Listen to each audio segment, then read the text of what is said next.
بسم اللہ الرحمن الرحیم والصلاة والسلام علی رسول اللہ وعلی آلہ واصحابہ اجمعین۔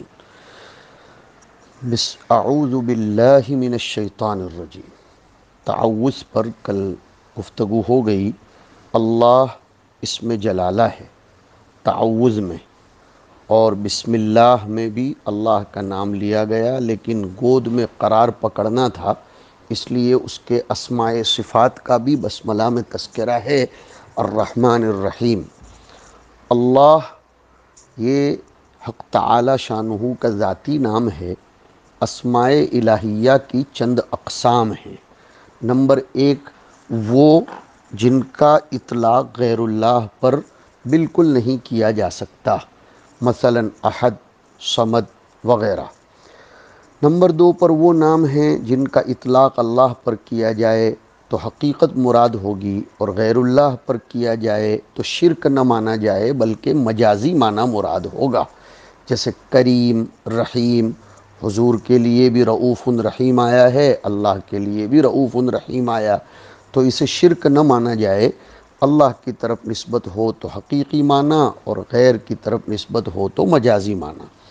نمبر 3 پر بہت سے وہ نام ہیں جن ناموں کا اور ان کی ضد کا اطلاق اللہ پر بیک وقت ہوتا ہے، اسماء متضادہ، جیسے النافع الضار، المانع المعطی، الرافع الخافض۔ نمبر 4 بہت سے وہ نام ہیں جن کی اضداد کا اطلاق غیر جائز ہے خدا کے اوپر، جیسے اسے عالم کہا جائے گا لیکن جاہل نہیں کہا جائے گا۔ نمبر 5 بہت سے وہ نام جن کی خدا کی طرف نسبت ہو تو وہ مدح بنیں گے، اور غیر خدا کی طرف نسبت ہو تو وہ عیب بنیں گے، جیسے متکبر، قہار۔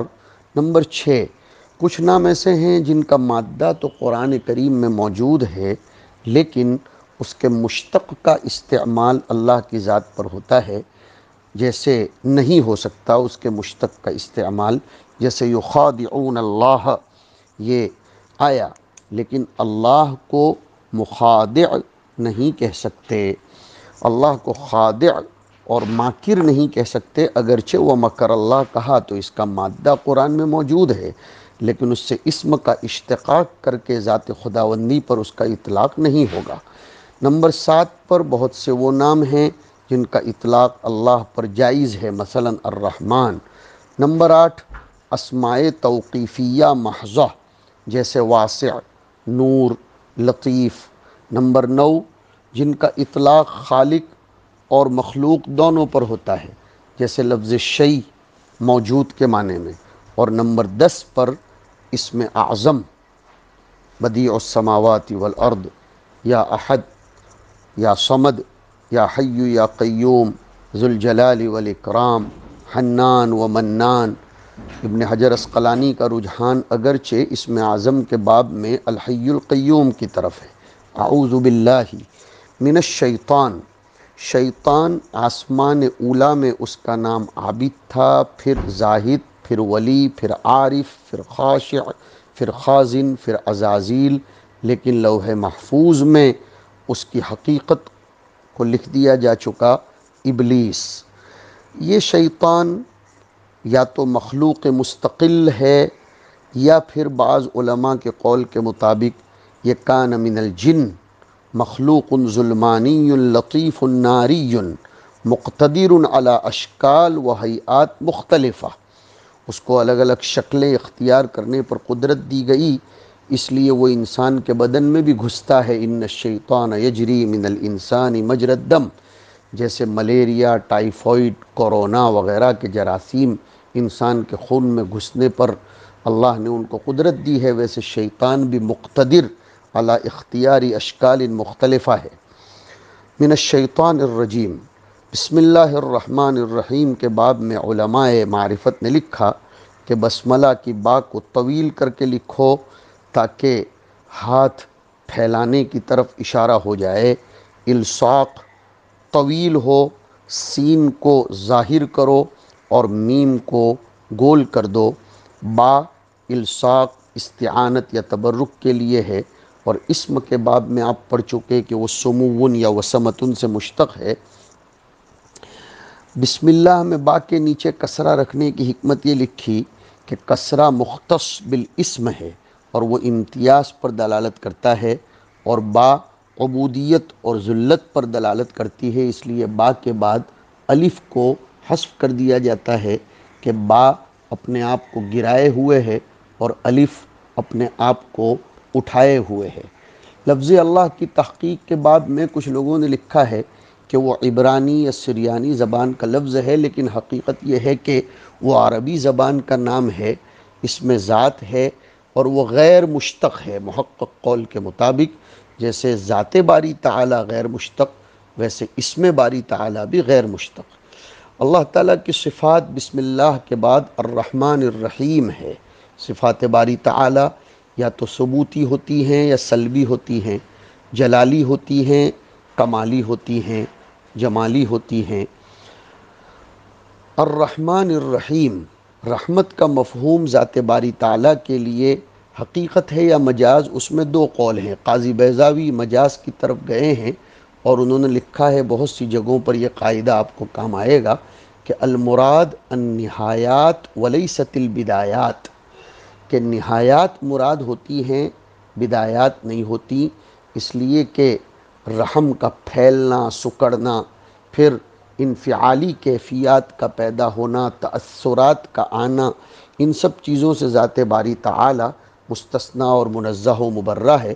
اس لیے اب اس کا جو نتیجہ ہوتا ہے وہ مراد لیا جائے گا اللہ کی طرف جب لفظ رحمت کی نسبت کی جائے۔ لفظ اللہ ذات کا نام ہے، جلالی ہے، اس لیے اس کے بعد جمالی دو نام لائے گئے، الرحمن اور الرحیم۔ اب ہم دیکھتے ہیں حق تعالی شانہ فرماتے ہیں، اعوذ باللہ من الشیطان الرجیم، بسم اللہ الرحمن الرحیم، الف لام میم، ذالک الکتاب لا ریب فیہ ھدی للمتقین، یا ذالک الکتاب لا ریب فیہ ھدی للمتقین۔ الف لام میم ہمارے مصنف کا طرز و منوال ہم نے پہلے سمجھا دیا ہے کہ وہ آیات میں وارد ہونے والے کسی لفظ پر اعتراض ہو تو اس کا دفعیہ کرتے ہیں یا مراد ربانی کو واضح کرتے ہیں۔ تو الف لام میم کے بارے میں قول مختار ہی کو ذکر کیا کہ اللہ اعلم بمرادہ بذالک، کہ اللہ تعالیٰ ہی جانتا ہے کہ اس کے مراد ان متشابہ آیات کے ذریعے کیا ہے۔ قرآن کریم میں دو قسم کی آیتیں ہیں، کتاب احکمت آیاتہ، محکم آیات، هو الذی انزل علیک الکتاب منہ آیات محکمات ہن ام الکتاب واخر متشابہات۔ اب اس آیت سے تو یہ پتہ چلتا ہے سورہ آل عمران کی پہلی آیت سے کہ کچھ آیتیں محکمات ہیں اور کچھ آیتیں متشابہات ہیں، اور ایک طرف پورے قرآن کو احکمت آیاتہ فرمایا اور اللہ نزل احسن الحدیث کتابا متشابہا، پورے قرآن کو متشابہ فرمایا۔ کوئی تعارض نہیں ہے، جہاں پورے قرآن کو محکم اور پورے قرآن کو متشابہ بتایا وہاں کوئی تعارض بئی معنی نہیں کہ لغوی معنی مراد ہے۔ محکم من الاحکام لا یأتیہ الباطل من بین یدیہ ولا من خلفہ، پورا قرآن اس معنی کر متصف ہے، اور متشابہ من التشابہ فی حسن البلاغت والاعجاز، تو پورا قرآن اس طرح ایک دوسرے کے مشابہ ہے، تمام آیات اعجاز میں، وجوہ بلاغت میں بالکل ایک دوسرے کے مشابہ ہیں۔ اور جہاں چند آیات کو محکم چند کو متشابہ بتایا وہاں اصطلاحی معنی مراد ہے۔ محکم یعنی جس کی تأویل، جس کی حقیقت اور جس کی تفسیر واضح ہو، اور متشابہ جس کو خفی المراد رکھا گیا ہو، جن میں سے سور قرآنیہ کے آغاز میں بہت سی جگہ یہ جو حروف مقطعات آئے، اسی طریقے سے وَيَبْقَى وَجْهُ رَبِّكَ يَوْمَ يُكْشَفُ عَنْ سَاقٍ يَدُ اللَّهِ، اس طرح کی آیات کو علماء سلف نے متشابہ مانا ہے۔ حروف مقطعات کا مجموعہ بعض لوگوں نے لکھا نص حکیم قاطع لہ سر، اس میں حروف مقطعات آ جاتے ہیں اور جواب بھی آ جاتا ہے۔ نص حکیم قاطع لہ سر، حکیم قاطع نے ایسے کلمات فرمائے ہیں جن میں کوئی نہ کوئی سر اور راز پایا جاتا ہے۔ وہ غیر معلومۃ المعنی ہمارے نزدیک ہیں، پھر بھی ان کو ذکر کرنے کا راز بندوں کے انقیاد و ایمان کا امتحان لینا۔ اسی لیے تو فرمایا کہ اما الراسخون فی العلم یقولون آمنا به کل من عند ربنا۔ اس میں اور بھی اقوال ہیں بیان اعجاز کے لیے، حسن ابتدا کے لیے وغیرہ وغیرہ، لیکن آن لائن میں اختصار کے پیش نظر ہم ان سب کو ترک کیے دیتے ہیں۔ قرون اولیٰ کے لوگ فارغ اور سالم تھے صدور کے فتنوں سے، اس لیے انہوں نے اس کی کسی توجیہ میں جانے کی ضرورت محسوس نہیں کی، انہوں نے اس کو اپنے ظاہر پر چھوڑ دیا، اور یہی قول احوط اقرب الی الایمان ہے کہ یہ کہہ کر ہتھیار ڈال دیے جائیں وما اوتیتم من العلم الا قلیلا۔ تو الف لام میم اللہ اعلم بمرادہ بذالک، ذالک الکتاب لا ریب فیہ، یہ کتاب ہے، یہ کتاب ہے یعنی قرآن کریم، جس کے منزل من اللہ ہونے میں کوئی شک شبہ نہیں ہے۔ ہم چونکہ تفسیر پڑھتے ہیں اس لیے ترجمے میں بھی ہم لفظ کی تحت اللفظ رعایت نہیں کریں گے، مرادی ترجمہ کرنے کی عادت ہے جلالین میں۔ تو اس کتاب کے منزل من اللہ ہونے میں کوئی شک نہیں ہے۔ ایک تو اس کی صفت یہ بیان کی کہ یہ بغیر شک کی حقیقت ہی حقیقت پر مشتمل کتاب ہے، اور دوسری صفت بیان کی ہدی للمتقین، جب اس میں کوئی شک ہی نہیں ہے، یہ اوریجنالٹی سے متصف ہے، تو جو لوگ تقوی کی راہ پر گامزن ہونا چاہتے ہیں ان کو اسی میں شفا ملے گی بشکل ہدایت۔ مصنف فرماتے ہیں ذالک ای ھذا، ذالک کو ھذا سے تعبیر کیا، ترجمہ بھی ھذا کا ہی ہوتا ہے، تو سوال یہ پیدا ہوتا ہے کہ ذالک کو ھذا سے تعبیر کرنے کی حکمت کیا ہے؟ ہمارے مصنف نے بہت اچھا جواب آگے لکھا ہے، والاشارۃ بھذا، بہ یعنی بھذا للتعظیم، یہ بلاغت کے قبیل کی بات ہے کہ اہل عرب کے یہاں اگر کوئی چیز قریب ہو لیکن وہ عظمت شان سے متصف ہو تو اس کو ذالک اس میں اشارہ بعید سے، کہاں میں اور کہاں نکہت گل نسیم صبح تیری مہربانی، ہم جلسوں میں بھی کبھی صدر محترم ہمارے سامنے بالکل ہمارے قریب موجود ہوتے ہیں لیکن کہتے ہیں آن جناب سے درخواست ہے کہ وہ تشریف لائیں۔ یہ عظمت کی طرف اشارہ کرنے کے لیے اس طرح تعبیر کیا جاتا ہے۔ بعض لوگوں نے لکھا ہے کہ ذالک اپنے معنی میں ہی ہے، اشارہ اس کتاب کی طرح ہے جو اللہ کے پاس موجود ہے، ان کان وعد ربنا لمفعولا، یا اس کتاب کی طرف ہے جسے پانی مٹا نہیں سکتا، حوادث اس میں تغیر نہیں کر سکتے، لیکن صحیح قول یہ ہے کہ اس کی عظمت رتبہ اور بعد مکانیت ادراک عقول سے چونکہ وہ بہت بعید ہے، اس لیے اس کو اس طریقے سے تعبیر کر دیا گیا۔ لا ریب فیہ، اس کے منزل من اللہ ہونے میں کوئی شک نہیں، اس کے تمام مطالب مبرہن ہیں، عقل سلیم کے بالکل مطابق اور یقینی ہیں، ظنی اور تقلیدی نہیں ہیں، اس لیے اس میں کوئی شک نہیں کیا جا سکتا۔ شک کے بجائے ریب کا لفظ لایا گیا۔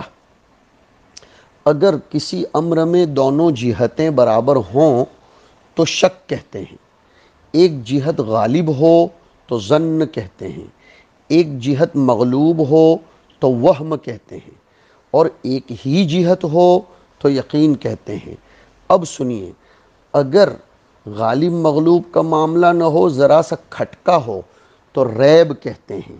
ریب کی نفی کر دی کہ کھٹکا بھی نہیں ہے چہ جائے کہ شک ہو جائے، یہ ہے بلاغت قرآن۔ دع ما یریبک الی ما لا یریبک، اور اس کے محل شک ہونے کی نفی ہے، لہذا یہ منافی نہیں ہے ان کے شکوک ذہنیہ کے۔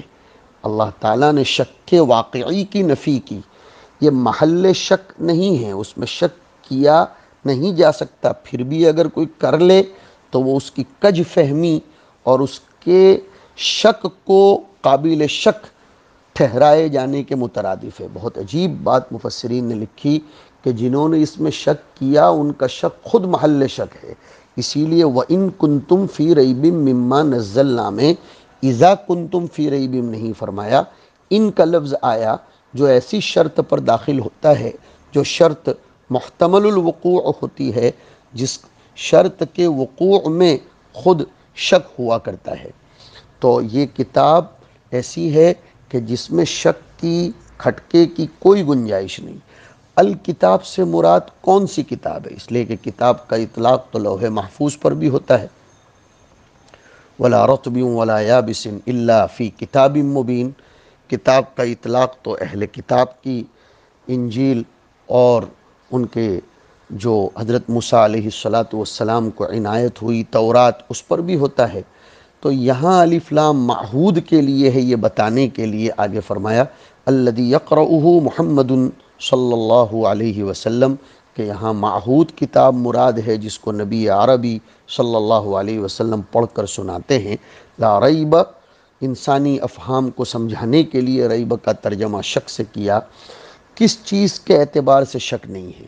شک کے اعتبارات ہوتے ہیں نا، اس لیے وہ حیثیت متعین فرمائی کہ اس میں شک بئی معنی نہیں ہے کہ انہو من عند اللہ، کہ یہ منزل من اللہ ہے، اس میں کوئی شک نہیں ہے۔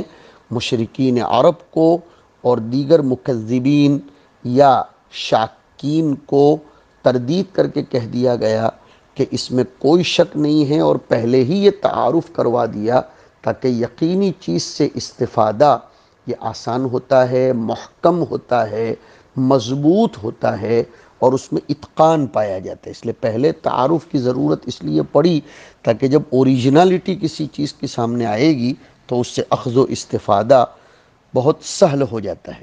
مصنف نے اپنی کتاب کے تعارف میں فرمایا تھا کہ میں کہیں جہاں جہاں ضرورت ہوگی وہاں اعراب اور تراکیب کی طرف اشارہ کروں گا، اس لیے فرمایا کہ جملۃ النفی خبر، یعنی لا ریب فیہ یہ خبر ہے۔ خبر کو مبتدا کی ضرورت پڑتی ہے، اس کا جواب دیا مبتدأہ ذالک، کہ ذالک الکتاب یہ مبتدا ہے اور لا ریب فیہ یہ خبر ہے۔ اب وہ جو سوال ہو رہا تھا کہ ھذا کو ذالک سے کیوں تعبیر کیا، تو فرمایا والاشارۃ بہ للتعظیم۔ پہلا تعارف تو لا ریب فیہ کا تھا، اب دوسرا ھدی للمتقین، یہ ترکیب میں ھدی ذالک الکتابوں کی خبر ثانی بن رہی ہے۔ اور اس کے بعد ایک لفظ فرمایا ہادن، اصل میں یہ بھی ایک اعتراض کا جواب ہے کہ خبر میں تو ذات یا صفت ہوتی ہے، یہاں ہدن تو مصدر ہے، اس کو خبر کیسے بنایا جا سکتا ہے؟ تو زید عدل کے قبیل سے مبالغہ پیدا کرنے کے لیے ہادن کو ہدن سے تعبیر کر دیا گیا۔ ہدی للمتقین ای ہادی للمتقین، کہ یہ متقیوں کے لیے سراپا ہدایت ہے۔ سوال پیدا ہوتا ہے کہ متقی جب متقی ہیں تو ان کے لیے ہدایت کا مطلب کیا؟ یہ تو تحصیل حاصل ہوا جب وہ متقی ہیں۔ ارے بھئی صحت مندوں کے لیے یہ دوا ہے تو صحت مند کو دوا کی ضرورت کہاں ہے؟ اس کے لیے بلاغت کی طرف جانا پڑتا ہے کہ باعتبار ما یعول کے انہیں متقین کہا گیا۔ اسی کی طرف مصنف اشارہ کرتے ہیں الصائرین الی التقوی، جو تقوی کی طرف چلنا چاہتے ہیں ان کے لیے اس میں ہدایت ہے۔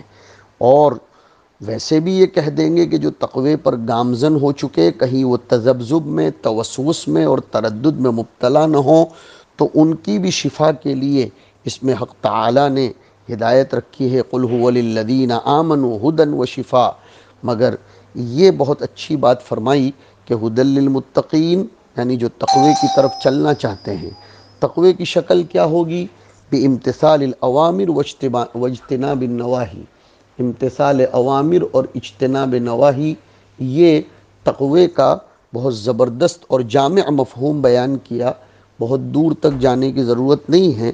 اوامر کا بالخصوص اس زمانے میں ہمیں عوام کے سامنے تقوی کو بہت مشکل بنا کر پیش نہیں کرنا چاہیے۔ تقوی کا مفہوم سمجھانے میں بھی تقوی سے کام لینا چاہیے کہ امتثال اوامر، ادائیگی فرائض اور اجتناب نواہی ہو جائے، اتنا کافی ہے۔ میں بعد میں تقوی کے مراتب کو ذکر کرتا ہوں۔ سوال ہو رہا تھا متقین کو متقین کیوں کہا جاتا ہے؟ کَلِاتِّقَائِهِمْ بِذَلِكَ النَّارَ، اس لیے کہ یہ لوگ امتثال اوامر اور اجتناب نواہی کر کے اپنے آپ کو جہنم کی آگ سے بچاتے ہیں۔ بعض لوگوں نے یہ لکھا کہ ھدی للمتقین میں متقین کی تخصیص لیے کی کہ یہی لوگ منتفع ہوتے ہیں، مرضیات رب کے یہی لوگ متلاشی رہتے ہیں، لہذا اس میں اور ھدی للناس میں تعارض نہیں ہوگا۔ جہاں آیا ھدی للناس اور یہاں آیا ھدی للمتقین، تو ناس کہلائے جانے کے قابل یہ متقین ہی ہیں، ورنہ دیگر لوگ ستیہ ناس ہیں، دونوں میں کوئی تعارض نہیں۔ اب تقوی کے مراتب وغیرہ پر، تقوی کے فوائد پر بات کی نشست میں گفتگو کریں گے۔ وصلی اللہ علی النبی